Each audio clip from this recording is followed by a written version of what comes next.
Hey everyone, Megan here, and today we're talking all about burnout, what it can look like in your life, and why you keep burning out over and over again. Have you ever felt burned out before? If not, you may not be exactly clear on what burnout means, so let me go ahead and clarify that first before we dig any farther. According to the World Health Organization, burnout is a syndrome resulting from chronic workplace stress that has not been successfully managed. So burnout is rooted in stress. And I actually don't love this definition about how it's not successfully managed. I feel like that's just some negative self-talk right there. But in my mind, burning out is still rooted in stress, but I think it's a little bit more than that. It's a little bit more complex than just pinpointing it on stress alone. So we're going to get into that in a little bit more detail, but let's talk about how you know if you're burning out or on the path to burnout right now.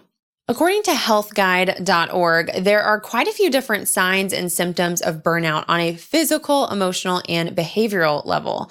So some physical signs and symptoms of burnout may be feeling tired and drained most of the time, having a lowered immune system, or getting sick quite often, frequent headaches and muscle pain, or even a change in appetite or sleep habits. Some emotional signs may be a sense of failure and self-doubt, feeling helpless, trapped, and defeated, detachment, feeling alone, loss of motivation, increasingly cynical and negative outlook, decreased satisfaction and sense of accomplishment.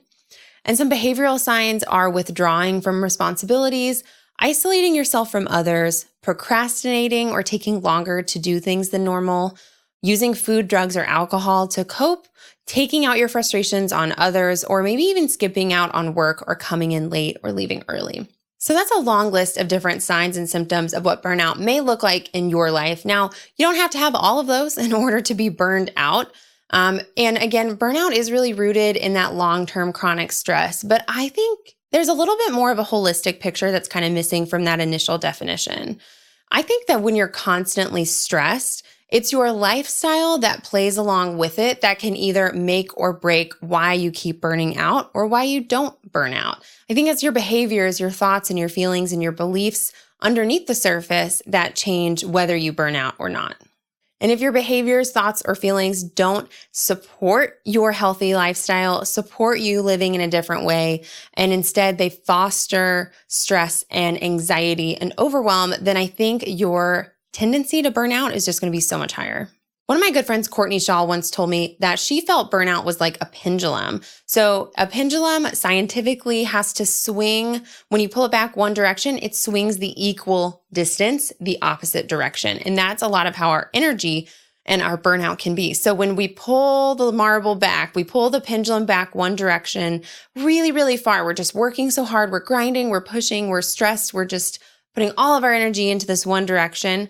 You will at one point have to swing back the opposite direction. And a lot of times that opposite direction is burnout. It's exhaustion. It's depletion. It's not feeling fulfilled by your work anymore. It's feeling really disconnected. All of those signs and symptoms I listed out about burnout, that's really what happens when the pendulum swings the opposite direction. And this is exactly why we keep burning out over and over again. Because we keep pulling the pendulum back. We keep hustling and grinding and working hard and pushing ourselves to our absolute limit for prolonged amounts of time.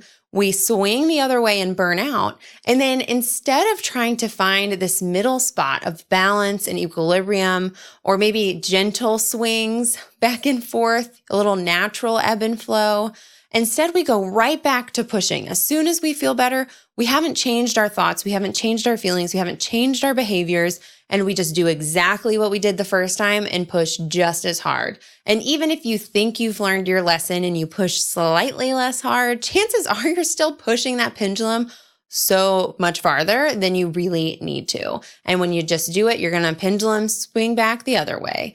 And I think this is why the burnout cycle and the burnout hamster wheel is so real, because we truly bounce right back to our old behaviors because we never take a minute to reevaluate what got us there in the first place.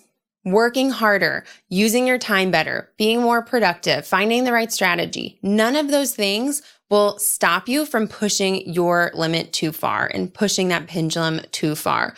Those are not the answer. Those are not how you solve the problem of burnout.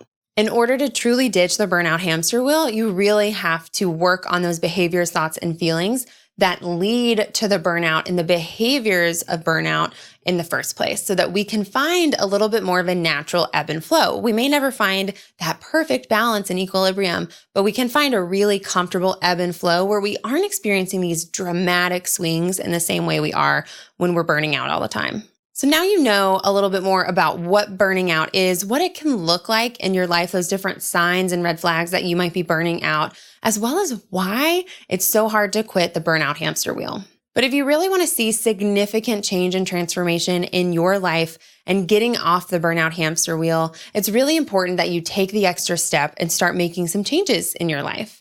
And that's why I'm hosting a free webinar just for you, all about how to set goals without feeling burned out, drained, or flaky. In this free webinar, you're going to learn the 5 mistakes you're making every time you set goals and how to avoid them, the one thing you need to do every single day in order to design a life you love, how to stop feeling flaky and start finally following through on your plans, and how to really get off that burnout hamster wheel so that you can start feeling more excited and energized than ever before. You can go to meganmins.com/training or click the link beneath this in order to register for free right now. I hope you enjoyed this training. If so, it would mean so much to me if you would share it on Instagram stories and tag me, share with a friend you think would enjoy it, and subscribe as well. I'll see you in the next one.